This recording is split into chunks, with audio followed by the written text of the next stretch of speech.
هاي الميتور بحالة الوكالة ماركة يوكي. طبعا ميتور يعني جديد، فيه ميزات، فيه هون وصلة تشحن جهاز،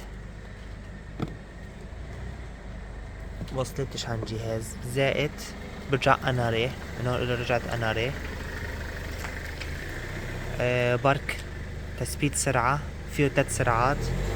ها، في ضوء كشاف، ضوء عادي.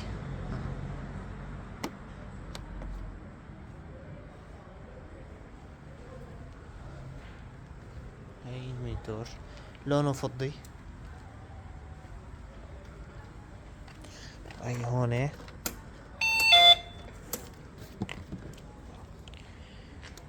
في معه فاتورة طبعا، وله هون مكان تخزين، حط اغراض. مع انه هون حدد اغراض يعني. مكان واسع طبعا، كبير، كتير كبير، مو انه صغير. هون كمان له غطا. هاي الميتور، الميتور كتير نظيف وجديد.